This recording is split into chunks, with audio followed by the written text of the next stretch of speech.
झालं. आता आपण काय बघितलं मागच्या आठवड्यात?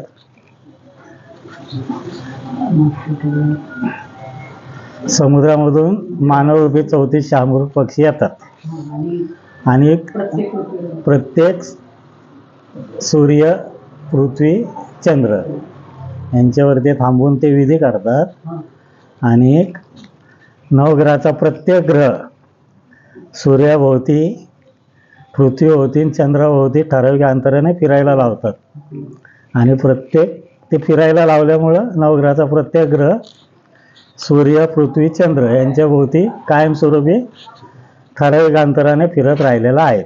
आजपर्यंत इथून पुढे पण कायमस्वरूपी राहणार. तसंच शामरूप पक्षी जे आहे मानवरूपी, ते पृथ्वीच्या पोटात प्रवेश करून पृथ्वीच्या पोटातच राहिलेलं आहे. एक शामरूप पक्षी, असे 34 शामरूप पक्षी प्रत्येक पृथ्वीच्या पोटामध्ये प्रवेश करून कायमस्वरूपी थांबून राहिलेले आहेत. त्याच्यामुळे काय होतं, पृथ्वीवरील जीवसृष्टी जिवंत राहते. तसं कुठल्याही ग्रहामध्ये प्रवेश करून थांबलेले नाही, ते फक्त पृथ्वीमध्येच. त्याच्यामुळे पशु, पक्षी, प्राणी, वनस्पती, सूक्ष्म जीवजंतू, पाण्यातले प्राणी, आकाशातले पक्षी हे जिवंत राहतात.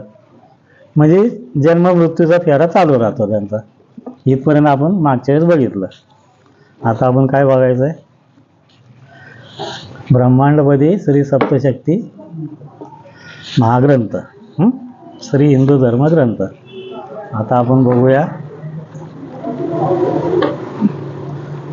पान नंबर 333, 25/3/1996, सोमवार या दिवशी काय माहिती सांगितली महाराजांनी ती बघूया. ब्रह्मांडाच्या वर टोकापासून खाली 11 नंबरच्या पृथ्वीच्या, चंद्राचे वर सर्व विधी पूर्ण करून सर्व शामरूप पक्षी हे तेथील सूर्याच्या वर येऊन थांबल्यानंतर सर्व पक्ष्यांनी स्त्री मानव रूप धारण केले. म्हणजे ब्रह्मांडाच्या सगळ्यात खालची 11 नंबरची जी पृथ्वी आहे, वरपासून खाली 11 नंबर, त्या पृथ्वीवरती सर्व पक्षी येऊन थांबले आणि त्या पक्ष्यांनी स्त्री मानव हे रूप धारण केलं चंद्राच्या वर. व 12 स्त्रिया, म्हणजे स्त्री रूप धारण केलं ना त्यांनी. 12 स्त्रिया हे तेथे ध्यानस्थ बसल्या. नंतर त्यांनी तपश्चर्या केलेली आहे. 12 यांनी तपश्चर्या केली, ध्यानस्थ बसले. त्यानंतर 12 स्त्रिया यांनी पुन्हा मूळ ज्योतीचे रूप धारण केले. त्यांनी जे हे होतं ते रूप परत धारण केलं त्यांनी. व त्या ज्योतींनी पुन्हा श्री मानवरूपी शामरूप पक्षी हे रूप धारण केले व सर्वजण तेथे आनंदाने नाचले व बागडले आहेत. शामरूप पक्षी यांनी काय केलं? मानव रूपी शामरूप पक्षी रूप धारण केलं आणि तेथे आनंदाने नाचल्या, बागडल्या आहेत. ते शामरूप पक्षी आहे. नंतर सर्व 12 शामरूप पक्षी यांनी स्त्री रूप धारण केले. त्या 12 पक्ष्यांनी स्त्री रूप धारण केले, मानव रूपी स्त्री रूप धारण केले. व त्या 12 स्त्रिया यांनी आनंदाने तांडव नृत्य केले आहे. नंतर त्या 12 स्त्रियांनी काय केलं? तांडव नृत्य केलेलं आहे तिथं. नंतर त्या स्त्रिया या ध्यानस्थ बसल्या व त्यांनी तपश्चर्या केली आहे. नंतर सर्व स्त्रिया यांनी पुन्हा मोर पक्षी रूप धारण करून त्या आनंदाने नाचले. मग त्यांनी तिथं काय केलं?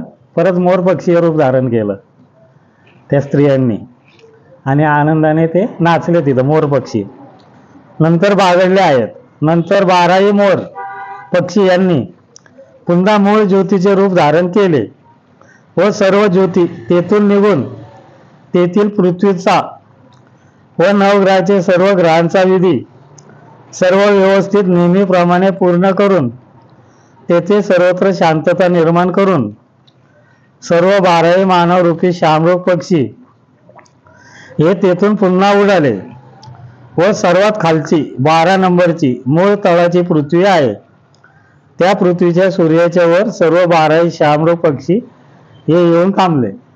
मग ते जे मोर पक्षी घेऊन आनंदाने नाचले, बागडले का? तर सगळ्या पृथ्वीवरती त्यांचा विधी पूर्ण झाला म्हणून ते आनंदाने नाचले बागडले आहेत.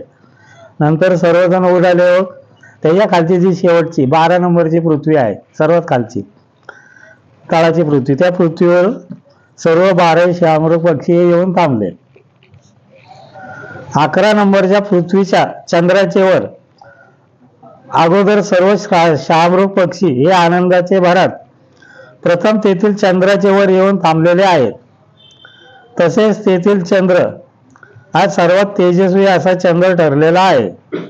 त्यांनी काय केलं, चंद्राच्या वर जाऊन थांबले अगोदर आनंदाच्या भरात 12 नंबरच्या खाली. तेथील चंद्र हा शांत, शीतल, थंड नसून तेथील पृथ्वीवरील वातावरण हे रखरखीत आहे. तिथलं काय असं रखरखीत आहे सगळं वातावरण, शांत नाही. चंद्र कसा शांत असतो पण तिथं नाहीये तसं ते. त्याचे कारण म्हणजे तेथील चंद्राचे आत पोटामध्ये मूळ 12 ज्योतीपैकी एक ज्योत काही विशिष्ट महत्वाचे कार्यासाठी कायमस्वरूपी चंद्राच्या आतमध्ये थांबून वास्तव्य करून राहिलेले आहे. एक ज्योत काय केले, चंद्राच्या आत थांबलेली आहे, तिथं कायमस्वरूपी थांबून राहिले, वास्तव्य करून राहिलेले आहे. ब्रह्मांडामध्ये कोणत्याही चंद्राचे पोटामध्ये ज्योत थांबून नाही, फक्त तेथील चंद्राच्या आत ज्योत थांबून राहिलेले असल्यामुळे तेथील चंद्र हा अतिशय तेजस्वी असा आहे. ते चंद्राच्या पोटात थांबल्यामुळे ते चंद्र एकदम तेजस्वी पण असा सगळं रखरखीत आहे तिथं.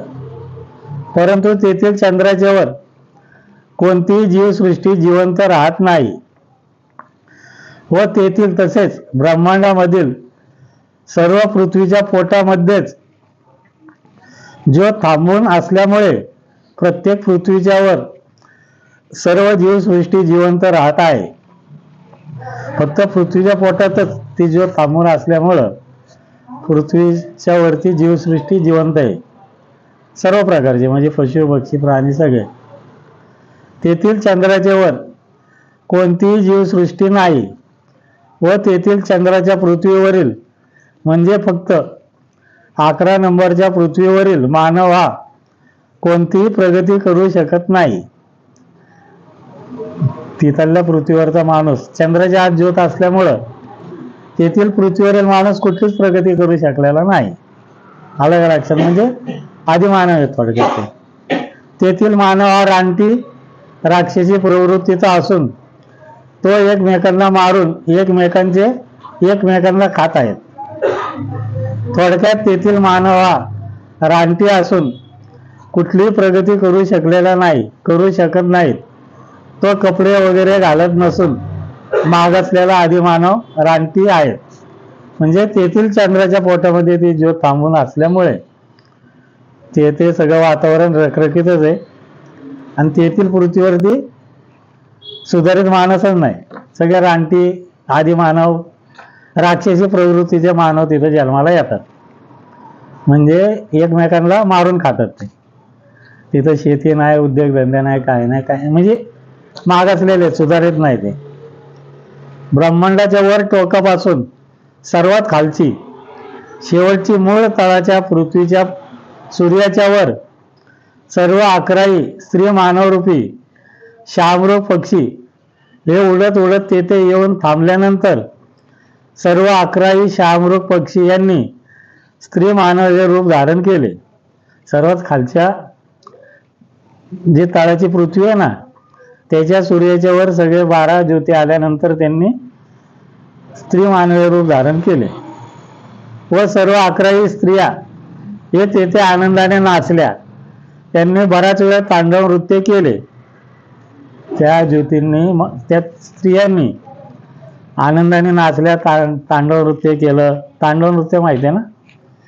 नंतर सर्व 11 स्त्रिया यांनी पुन्हा मूळ ज्योतीचे रूप धारण केले व त्या सर्व 11 ज्योती यांनी तेथील फक्त पृथ्वी सोडून बाकी सर्व 11 ग्रहांचे वर म्हणजे सूर्य, चंद्र व 9 ग्रहांचे सर्व ग्रहांचे वर सर्व विधी हा नेहमीप्रमाणे पूर्ण केलेला आहे.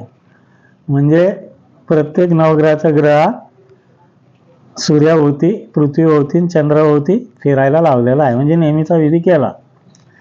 त्यानंतर सर्व 11 ज्योतियांनी पुन्हा श्री मानवरूपी शामरूप पक्षी हे रूप धारण केले व सर्व 11 शामरूप पक्षी हे तेथून उडाले व पुन्हा तेथील सूर्याच्या वर सर्व 11 पक्षी आले.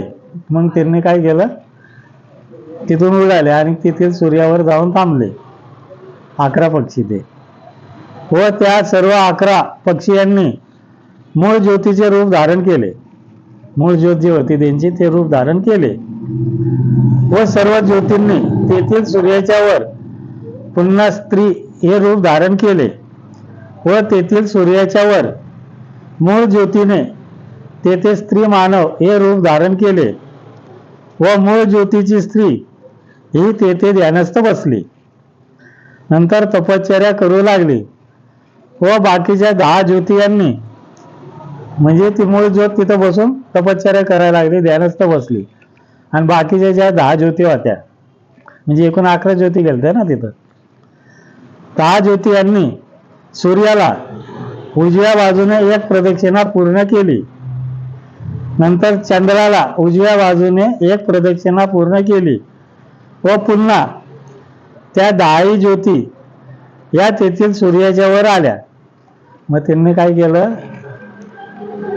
चंद्राला उजव्या बाजूने एक प्रदक्षिणा पूर्ण केली, अगोदर सूर्याला केली, मग चंद्राला केली, मग परत त्या ज्योती तेथील सूर्याच्या वर आल्या व तेथे असणाऱ्या मूळ ज्योतीच्या स्त्रीला उजव्या बाजूने एक प्रदक्षिणा पूर्ण केली. म्हणजे ती जी ध्यानस्थ बसली होती त्या स्त्रीला एक उजव्या बाजूने एक तपश्चर्या हे केली, प्रदक्षिणा पूर्ण केली व त्या सर्व 10 ज्योती या तपश्चर्या करीत असणाऱ्या मूळ स्त्रीच्या समोर थांबल्या व त्या सर्व 10 ज्योती यांनी तेथे स्त्री मानव हे रूप धारण केले व तेथे सर्व 11 स्त्रिया या आनंदाने नाचल्या. म्हणजे सगळीकडचा विधी पूर्ण केलता. मग त्या सर्वांनी आनंदाने त्या स्त्रिया नाचल्या तिथे. नंतर त्यांनी तेथे तांडव नृत्य केले व नंतर सर्व 11 स्त्रियांनी पुन्हा ज्योतीचे रूप धारण केले. मग त्यांनी परत ज्योतीचं रूप धारण केलं त्या 11 ज्योतियांनी व त्या ठिकाणी जी मूळ ज्योत होती ती ज्योत तेथे एका ठिकाणी शांतपणे थांबून राहिली व बाकीच्या ज्या 10 ज्योती होत्या त्यापैकी एक ज्योत ही मूळ ज्योतीच्या समोर यावायची व ती ज्योत मूळ ज्योतीला उजव्या बाजूने एक प्रदक्षिणा मारायची व मूळ ज्योतीमध्ये ती ज्योत विलीन व्हायची. म्हणजे जी ज्योत स्त्री थांबून होती ती काय करायची, एक स्त्री यायची ज्योतीच्या रूपाने, तिला ती प्रदक्षिणा मारायची आणि त्या मूळ ज्योतीमध्ये विलीन व्हायची. प्रत्येक ज्योती त्याप्रमाणे करायला लागली. याप्रमाणे क्रमवार एक एक ज्योत ही मूळ ज्योतीला उजव्या बाजूने एक प्रदक्षिणा मारून मूळ ज्योतीमध्ये विलीन होत होती. एकामागे एक क्रमवार अशा ते विलीन होत होत्या. अशा प्रकाराने एका मागोमाग एक ज्योत याप्रमाणे मूळ ज्योतीमध्ये तेथे असणाऱ्या 10 ज्योती या विलीन झाल्या आहेत. एकामागे एक प्रदक्षिणा मारायची आणि त्या ज्योतीत विलीन व्हायची. नंतर तेथील सूर्याच्या वर फक्त मूळ ज्योत ही एकच ज्योत तेथे शिल्लक थांबून राहिली होती. म्हणजे ती एकच ज्योत तिथं शिल्लक राहिली मूळ ज्योत, बाकीच्या ज्योती विलीन झाल्या त्याच्यात. नंतर त्या मूळ ज्योतीने तेथील फक्त सूर्याला उजव्या बाजूने एक प्रदक्षिणा पूर्ण केली. मग त्या मूळ ज्योतीने काय केलं, तेथील सूर्याला उजव्या बाजूने एक प्रदक्षिणा पूर्ण केली. नंतर तेथील चंद्रालाच उजव्या बाजूने एक प्रदक्षिणा पूर्ण केली. नंतर तेथील चंद्राला उजव्या बाजूने एक प्रदक्षिणा पूर्ण केल्यानंतर मूळ ज्योत ही पुन्हा तेथील सूर्याच्या वर आली. मग ती ज्योत परत काय केलं त्याने, प्रदक्षिणा मारल्यावर परत सूर्याच्या वर आली व त्या ज्योतीने तेथील पृथ्वीला म्हणजे मूळ पृथ्वीला व नवग्रहाच्या कोणत्याही ग्रहांना प्रदक्षिणा मारलेली नाही. म्हणजे फक्त सूर्यालाच प्रदक्षिणा मारली, चंद्राला प्रदक्षिणा मारली, पृथ्वीला अगर कुठल्या नवग्रहाच्या ग्रहाला प्रदक्षिणा मारलेली नाही. मूळ पृथ्वीला प्रदक्षिणा न मारण्याचे महत्वाचे कारण तेथील पृथ्वीवर सर्व ब्रह्मांडामधील जीवसृष्टीची निर्मितीचा तसेच मानव व त्यांच्या वेगवेगळ्या सर्व अवयवांचा व सर्व प्राण्यांच्या निर्मितीचा कारखाना आहे. आलं का लक्षात? म्हणजे त्या पृथ्वीवरती काय आहे, कारखाना आहे थोडक्यात. म्हणजे तुमचा डोळा फुटलेला आहे, मग तुमचा आत्मा तिथं जातो तुमच्या मृत्यूनंतर, मग ते डोळा तुमचा तिथं दुरुस्त होतो. म्हणजे तू मूर्ख आहे ना जरा. मग तुझ्या मृत्यूनंतर तिथं तुझा आत्मा जाणार, तुझा मेंदूचा, आणि तिथं तो नीट होणार. म्हणजे तिथं कारखाना आहे. म्हणजे कोणाचा हात तुटलेला असेल, कोणाचा पाय तुटलेला असेल, नाही का, आत्मा जातो ना. आत्मा वेगळा आणि जीव वेगळा. माणसाच्या शरीरात 9 आत्मे असतात, 1 जीव असतो. मग जीव बाजूला, पण आत्मे तिथं जातात आणि मग त्या आत्म्यांची दुरुस्ती होती. कोणाला ऐकायला येत नाही, कोणाला दिसत नाही, कोणाला बोलता येत नाही, कोणाला हात नाही, कोणाला पाय नाही, जे काय असेल ना ते तिथं त्याच्या आत्म्याची दुरुस्ती होती. आणि मग ते आत्मे वैकुंठला जातात आणि मग तिथं त्यांचं नवीन जन्माचं काय असेल ते होतं. म्हणजे मेल्यानंतर जीव वैकुंठला जातो आणि आत्मे तिथं जातात. प्रत्येक माणसाच्या शरीरात 9 आत्मे असतात. मग ते जे काय असेल दुरुस्तीचं काम, ते तिथं त्या आत्म्याची दुरुस्ती होती. मग परत जे काय असेल ते तिथं कारखानाच आहे थोडक्यात. प्रत्येकाचं तिथं जातात असं आहे. प्राणी असतात, पक्षी असतात, नाही का, कोणाचा पाय तुटतो, कुत्र्याचा पाय तुटतो. मोक्ष म्हणजे काय जातो? मोक्ष म्हणजे ते नंतर आहे. जीव आत्मा मरतच नाही ना कधी, नाही मरतो ते. सर्व आत्म्यांचा, अवयवांचा व प्राण्यांचा निर्मितीचा कारखाना आहे. तेथे वेगवेगळ्या प्रयोगशाळा, निर्मिती, संशोधन, नवीन निर्मितीचा शोध हे कार्य होत आहे. म्हणजे कारखाना आहे तिथं. हात दुरुस्ती किंवा हात नवीन करणं, पाय नवीन करणं वगैरे जे जे काय काय आहे ना, ते तिथं कारखाना आहे थोडक्यात, निर्मितीचा कारखाना. माणसाचा जीव आहे ना, जीव नष्ट होतो ना. हो हो हो. जेव्हा त्याचं हे होतं ना, तेव्हा तो मूळ सूर्याच्या जवळ जातो आणि त्या सूर्याच्या उष्णतेने नष्ट होतो. त्याला तो दुसरं आहे, वेगळं आहे. तो मूळ ज्योत ही तेथील सूर्याच्या वर आल्यानंतर मूळ ज्योतीने तेथील सूर्याच्या वरून खाली मूळ तळाच्या पृथ्वीवर प्रचंड वेगाने झेप घेतली व मूळ ज्योत तेथील समुद्राच्या पाण्यामधून मूळ तळाच्या पृथ्वीच्या पोटामध्ये आतमध्ये प्रवेश करून शिरून गुप्त झाली आहे. मग ती एक ज्योत होती, ती तिथून तिने खाली झेप घेतली सूर्याच्या वरून आणि खालची जी मूळ तळाची पृथ्वी आहे त्या पृथ्वीच्या समुद्रातून पृथ्वीच्या पोटात जाऊन गुप्त झाली मूळ ज्योत. त्यानंतर 26/3/1996 मंगळवार या दिवशी बघू, ब्रह्मांडामधील सर्व 15 सूर्य, 15 चंद्र, 34 पृथ्वी यांच्या जवळील सर्व वातावरण हे शांत झालेले होते. जे स्फोट वगैरे होत होते ते सगळे वातावरण शांत झालं. त्यानंतर सर्व ग्रह हे एकमेकांना धडकण्याचे थांबले होते. सर्वत्र होत असणारा पाऊस थांबला होता. सूर्याच्या भोवती चंद्र, पृथ्वी व नवग्रहाचे सर्व ग्रह ठराविक अंतराने व्यवस्थितपणे प्रदक्षिणा मारित होते. म्हणजे हे जे 34 शामरूप पक्षी आलते त्यांनी सगळं वातावरण शांत केलं. म्हणजे प्रत्येक पृथ्वी सूर्याला चंद्राला ठराविक अंतराने फिरवली, नवग्रहाच्या प्रत्येक ग्रहाला सूर्याला चंद्राला असं सगळ्यांना सूर्य एकाच जागेवर स्थिर आहे, पण ते बाकीचं फिरवलं सगळं. सर्व वातावरण व्यवस्थित सुरळीत झालेले होते. सर्वत्र पूर्ण शांतता निर्माण झालेली होती.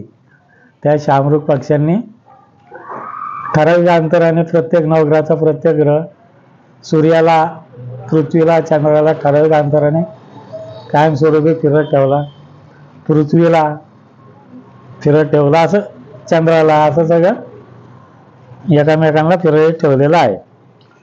मूळ तळाची म्हणजे ब्रह्मांडामधील पृथ्वी, वरचे ब्रह्मांड व खालचे ब्रह्मांड याचे मधला स्लॅब म्हणजे जी तळाची पृथ्वी आहे ना, वरपासून खाली 12 नंबरची पृथ्वी, तो थोडक्यात स्लॅब आहे असा ब्रह्मांडाचा मधला. त्याच्या खाली अजून ब्रह्मांड मोकळा आहे. हे फक्त वरचं ब्रह्मांड आहे. वरच्या ब्रह्मांडात 15 सूर्य, 15 चंद्र, नवग्रहाचे ग्रह, 34 पृथ्वी हे वरती आहेत. खालचं जे ब्रह्मांड आहे अजून ते मोकळंच आहे. आणि खालची जी तळाची पृथ्वी आहे ती थोडक्यात मधला स्लॅब आहे. त्याच्या खालची अजून ते सगळं मोकळंच आहे. मग हे जेव्हा सगळं नष्ट होईल तेव्हा मग खाली जाऊन परत सगळी निर्मिती होणार आहे. परत ह्याची पुनरावृत्ती जे काय आहे ते खाली होणार आहे. म्हणजे इथं जे आहे ते सगळं तिथं होईल थोडक्यात.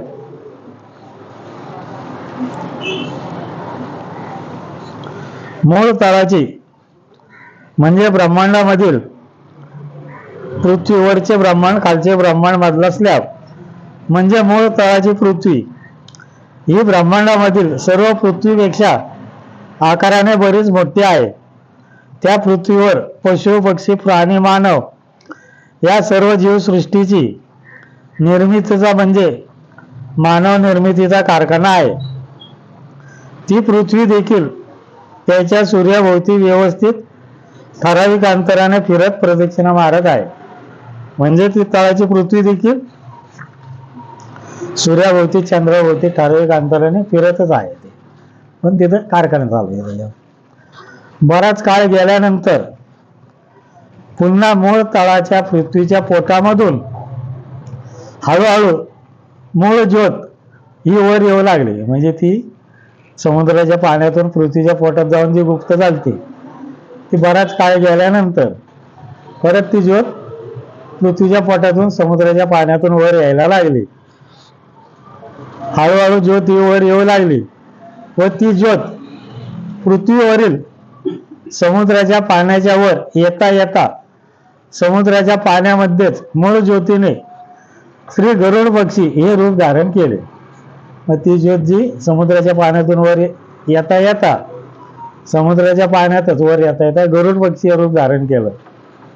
त्या ज्योतीने गरुड पक्षी हे रूप धारण केले व तो गरुड पक्षी हा समुद्राच्या पाण्याच्या वर आल्यानंतर तो गरुड पक्षी हा वर आकाशामध्ये उडाला. पाण्याच्या वर आल्यावर तो आकाशात वर उडाला व आपला जो सूर्य म्हणजे मूळ सूर्य आहे त्या सूर्याच्या वर हा गरुड पक्षी येऊन थांबला.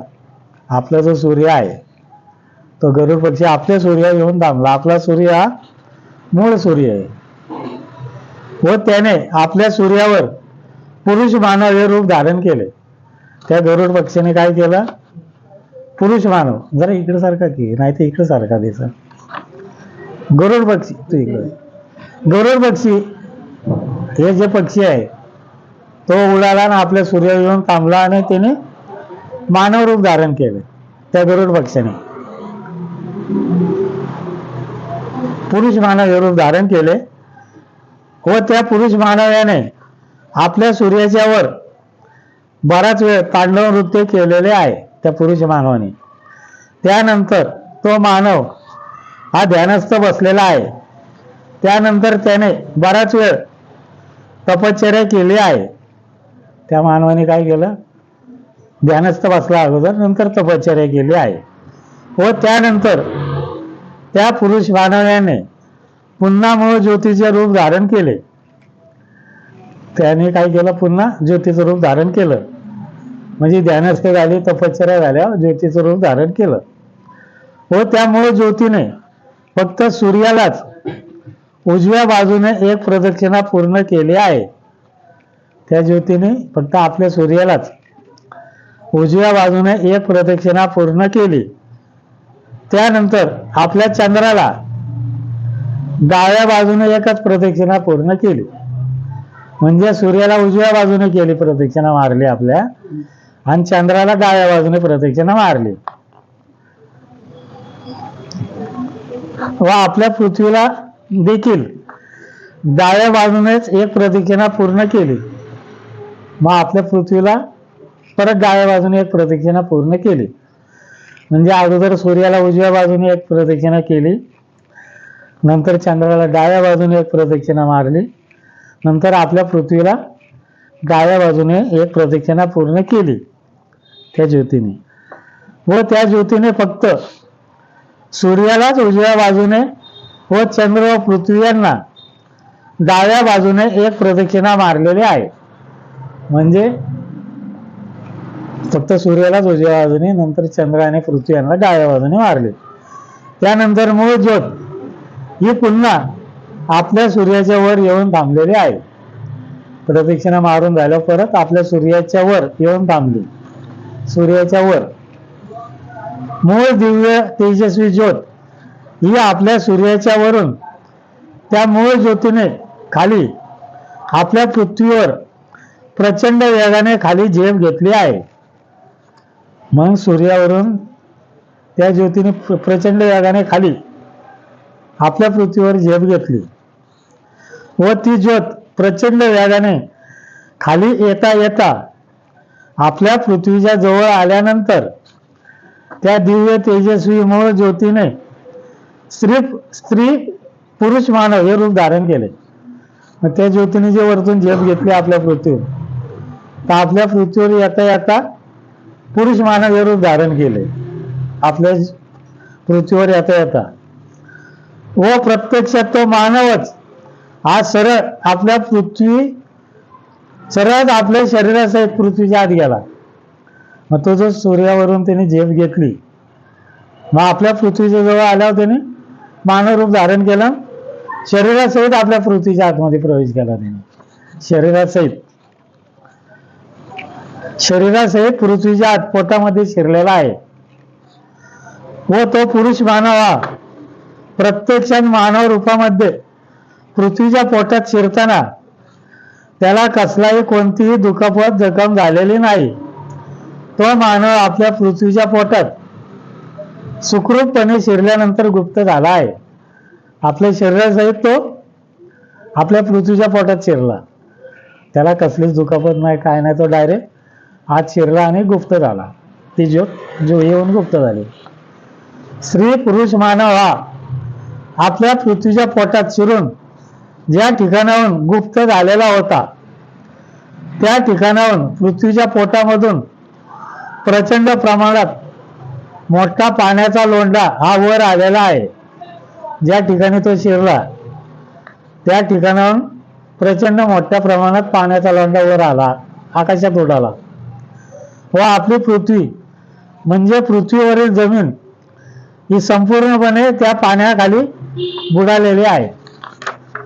म्हणजे आपली जी पृथ्वी, ही जी समुद्रात पाण्याचा जो लोंढा आला, संपूर्ण पृथ्वी आपली पाण्याने भरून गेली. संपूर्ण पृथ्वी, आपल्या पृथ्वीवरील संपूर्ण जमीन ही त्या पाण्याखाली बुडालेली आहे. कोठेही मोकळी जागा शिल्लक राहिली नव्हती. संपूर्ण पृथ्वी पाण्याने बुडली. फक्त उंच डोंगर होते, तिथं पाणी नाही पोचलं. म्हणजे उंच डोंगर हे होते ते राहिले. फक्त मोठमोठे डोंगर, उंच पर्वत हे त्या पाण्याखाली बुडालेले नव्हते.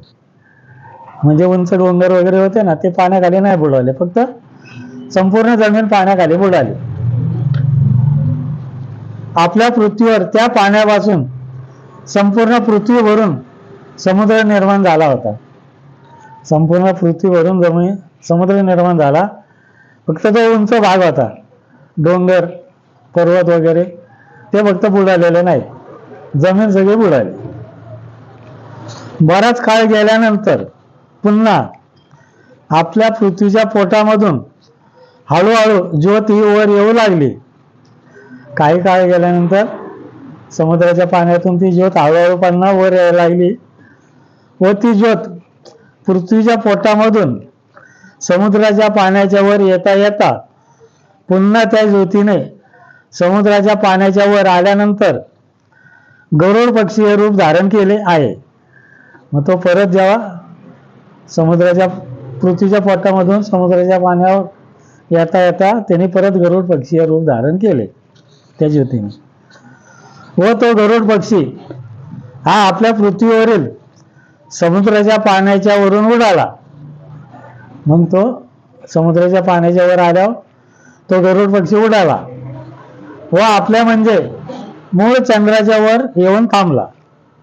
मग तो सूर्यावर नाही गेला, गरुड पक्षी आपल्या चंद्रावर गेला, आपल्या चंद्रावर जाऊन थांबला व नंतर आपल्या चंद्राच्या वरून पुन्हा हा पक्षी उडाला व तेथून आपल्या सूर्याच्या वर गरुड पक्षी हा येऊन थांबला. नंतर त्या चंद्रावरून तो गरुड पक्षी उडाला आणि आपल्या सूर्याच्या वर येऊन थांबला व आपल्या सूर्याच्या वर त्याने पुन्हा पुरुष मानव हे रूप धारण केले.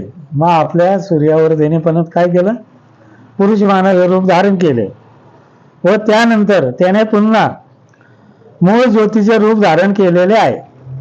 मग त्या पुरुष मानवाने काय केलं, मूळ ज्योतीचं रूप धारण केलं व ती मूळ ज्योत ही आपल्या सूर्याच्या आत पोटामध्ये प्रवेश केलेला आहे. मग त्या ज्योतीने आपल्या सूर्याच्या पोटाच्या आत प्रवेश केला व काही काळानंतर ती ज्योत ही पुन्हा आपल्या सूर्याच्या पोटामधून बाहेर वर आली आहे. बराच काळ गेल्यावर ती ज्योत पुन्हा आपल्या सूर्याच्या पोटामधून वर आलेली आहे व त्यामुळे ज्योतीने पुन्हा श्री गरुड पक्षी हे रूप धारण केले आहे. मग तो परत सूर्याच्या वर आल्यावर त्याने काय केलं, गरुड पक्षी हे रूप धारण केले व तो श्री गरुड पक्षी हा आपल्या सूर्याच्या वरून उडालेला आहे. मग तो गरुड पक्षी आपल्या सूर्याच्या वरून परत उडाला. ब्रह्मांडामधील सर्वात वर टोकावरची जी पृथ्वी आहे, सगळ्यात वरची 12 नंबरची पृथ्वी थोडक्यात, किंवा 1 नंबरची म्हणा, खालची 12ची म्हणा, ब्रह्मांडामधील सर्वात वर टोकावरची जी पृथ्वी आहे त्या पृथ्वीच्या सूर्याच्या वर हा गरुड पक्षी उडत उडत येऊन थांबला. मग त्या सूर्याच्या वर हा गरुड पक्षी जाऊन थांबला वर सूर्याच्या वरती व तेथील सूर्याच्या वर आपल्या येथे जो सर्व विधी केलेला होता, आपल्या इथे जो विधी केला तोच विधी सर्व अगदी तसाच सर्व विधी व्यवस्थित करून तेथील पृथ्वीच्या वर समुद्र निर्माण करून तेथील सर्व विधी हा व्यवस्थित पूर्ण करून तेथील 1 नंबर पृथ्वीच्या सूर्याच्या वरून तो गरुड पक्षी उडाला व त्याच्या खालची म्हणजे वर पासून 2 नंबरच्या पृथ्वीच्या सूर्याच्या वर तो गरुड पक्षी हा येऊन थांबला. म्हणजे आपल्या पृथ्वीवर जो विधी केलता तोच सगळा विधी वरच्या ह्याच्यावर केला. 1 नंबर वरती संपूर्ण विधी केला, आपल्या इथं केला तोच. तेथील पृथ्वीवर समुद्र निर्माण केला. मग तेथून तो गरुड पक्षी उडाला. त्याच्या खालची 2 नंबरची जी आहे, 2 नंबरच्या पृथ्वीच्या सूर्याच्या वर गरुड पक्षी येऊन थांबला तो व तेथील सर्व विधी हा नेहमीप्रमाणे पूर्ण करून तेथून गरुड पक्षी हा उडाला व त्याच्या खालच्या 3 नंबरच्या पृथ्वीच्या सूर्याच्या वर गरुड पक्षी आला व तेथे नेहमीप्रमाणे सर्व विधी पूर्ण करून तेथून गरुड पक्षी उडाला. तिथल्या पृथ्वीवर समुद्र निर्माण करून तिथून तो मग उडाला व त्याच्या खालची 4 नंबरची पृथ्वी आहे, त्याच्या खालची जी 4 नंबरची पृथ्वी आहे त्या पृथ्वीच्या सूर्याच्या वर हा गरुड पक्षी येऊन थांबला. 4 नंबरच्या पृथ्वीचा जो सूर्य आहे वरपासून खाली, त्या पृथ्वीच्या सूर्याच्या वर तो गरुड पक्षी येऊन थांबला. 27/3/1996 बुधवार या दिवशी बघू. ब्रह्मांडाच्या वर टोकापासून खालची 4 नंबरच्या पृथ्वीच्या सूर्याच्या वर गरुड पक्षी येऊन थांबल्यानंतर त्याने नेहमीप्रमाणे सर्व विधी व्यवस्थित पूर्ण करून तेथील पृथ्वीवर समुद्र निर्माण करून तेथून गरुड पक्षी उडाला व त्याच्या खालची 5 नंबरची पृथ्वीच्या सूर्यावर गरुड पक्षी आला.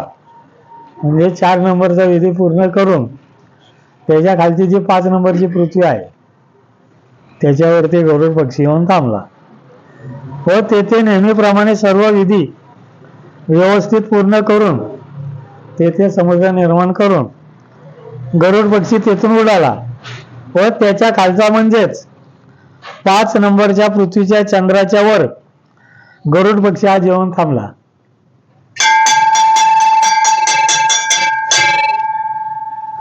मग 4 नंबरच्या पृथ्वीवरचा तो सगळा 5 नंबरचा सगळा विधी झाल्यावर तिथून तो उडाला आणि तेथील चंद्रावर जाऊन थांबला.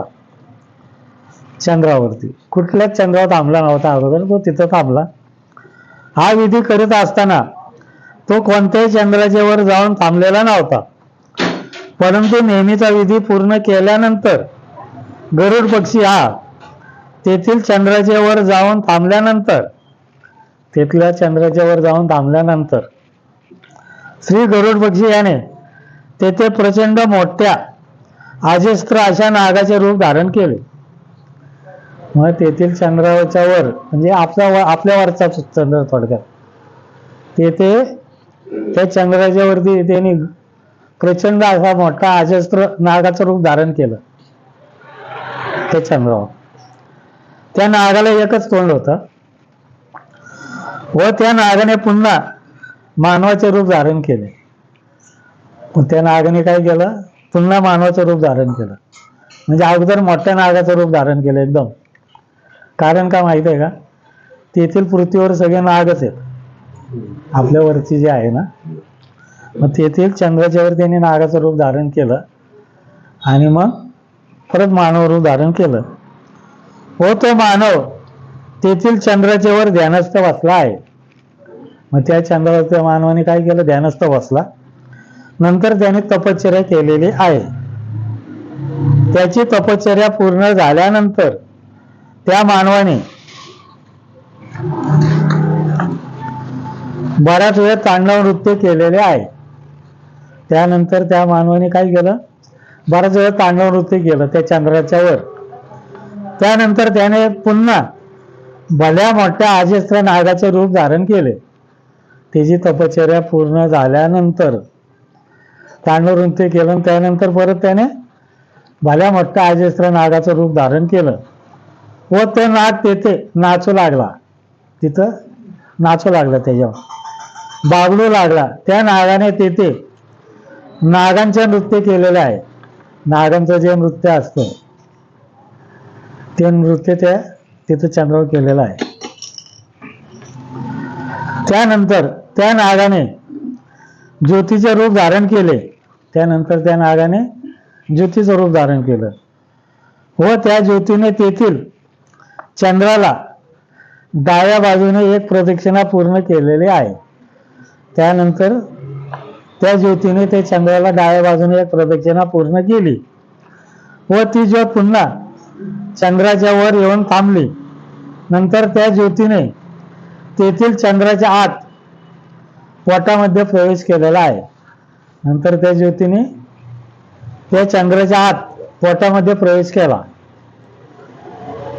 नंतर काही काळाने पुन्हा ती ज्योत चंद्राच्या पोटामधून बाहेर आली व त्या ज्योतीने पुन्हा मानवाचे रूप धारण केले.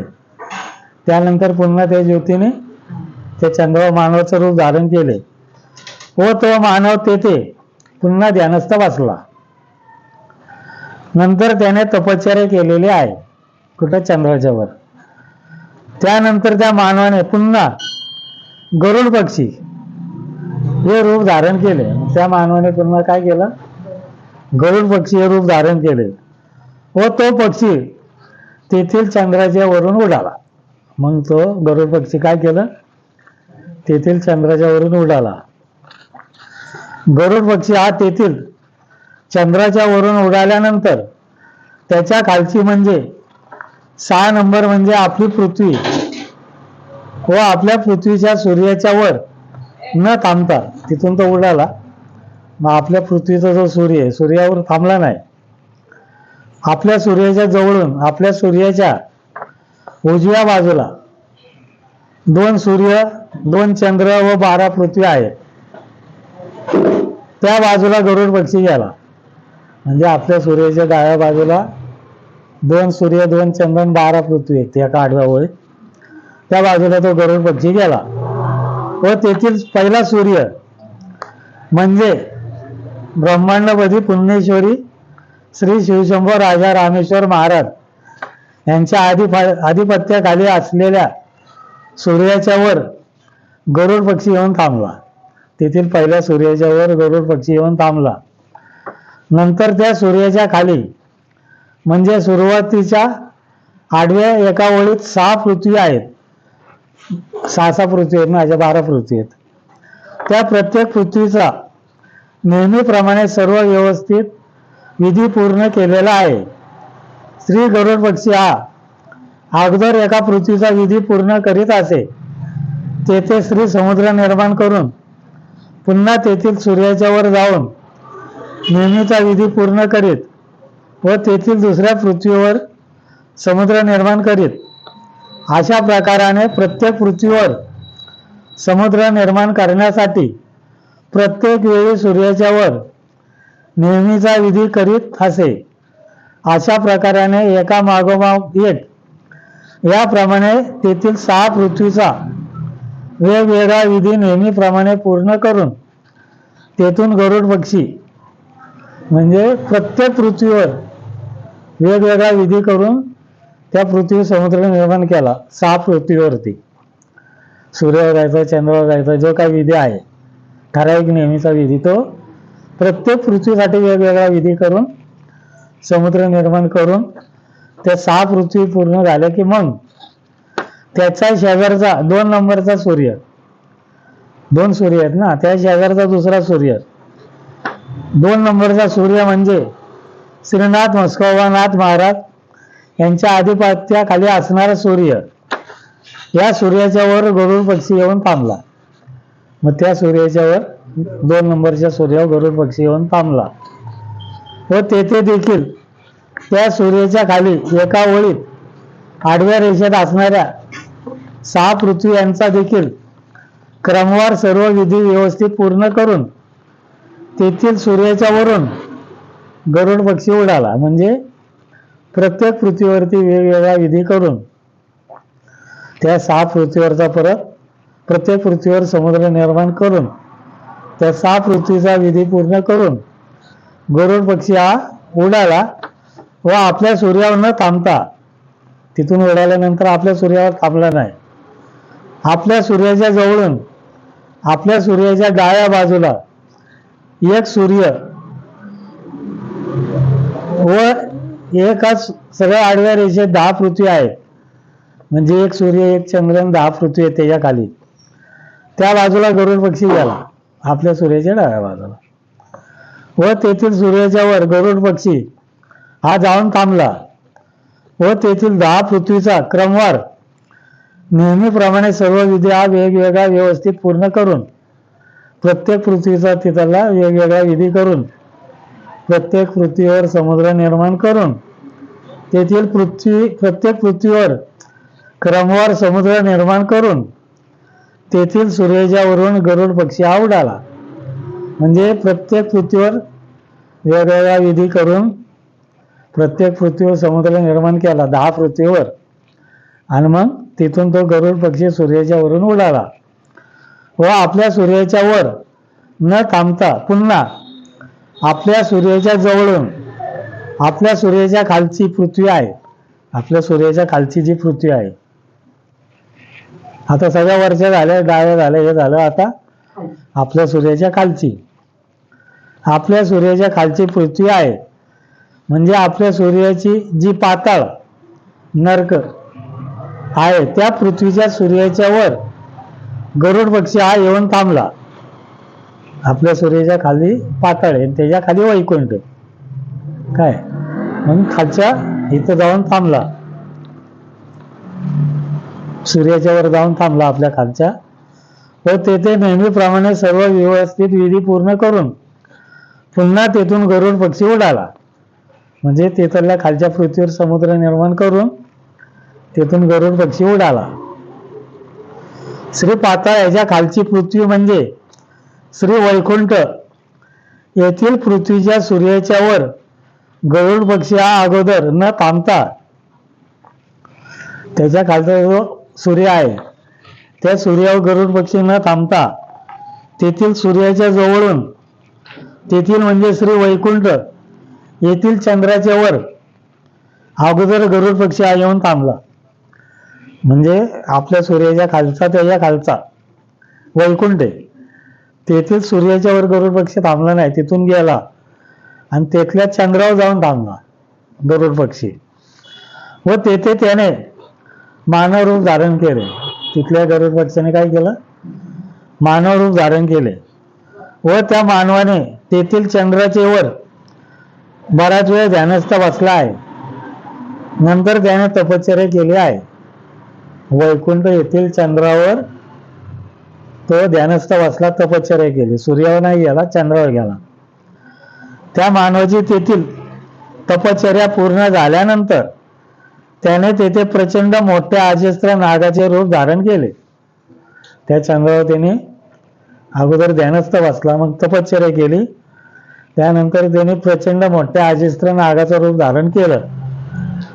त्या अजस्त्र नागाला एकूण 9 तोंडे होती. त्या नागाला 9 तोंडे होती वैकुंठच्या इथं नागाव. व त्या नागाने तेथील चंद्राचे वर बराच वेळपर्यंत नृत्य केलेले आहे. त्याला जी 9 तोंडे होती त्या नागाने बराच वेळ तिथं नृत्य केलेलं आहे. नागांचं नृत्य नाचला व बागडला आहे. तो नाग तेथे नृत्य करीत असताना श्री वैकुंठ येथील चंद्र हा गदा गदा हालत होता. तो जेव्हा तो नाग तिथं नृत्य करत होता त्या चंद्रावर, तेव्हा तो नाग तिथं हे करताना ते चंद्र गदा गदा हालत होता. वैकुंठचा चंद्र हेलकावे खात होता. तो नाग हा बराच काळपर्यंत नृत्य करीत होता. त्या चंद्रावर बराच काळपर्यंत नृत्य करत होता तो नाग, 9 तोंडाचा नाग. तोपर्यंत तेथील चंद्र हा हेलकावे खात होता. तो जेव्हा नाग हा नृत्य करावायचा थांबला तेव्हाच तेथील चंद्र हा गदा गदा हलावायचा थांबला होता. जेव्हा तो नाग नृत्य करायचा थांबला तेव्हा तो चंद्र जे हालत होता गदा गदा तो थांबला. ऐकून घे ना, तो वैकुंठ आहे ना, तिथं दैवतांची वस्ती होणार आहे म्हणून. तो चंद्र हेलकावे खात होता.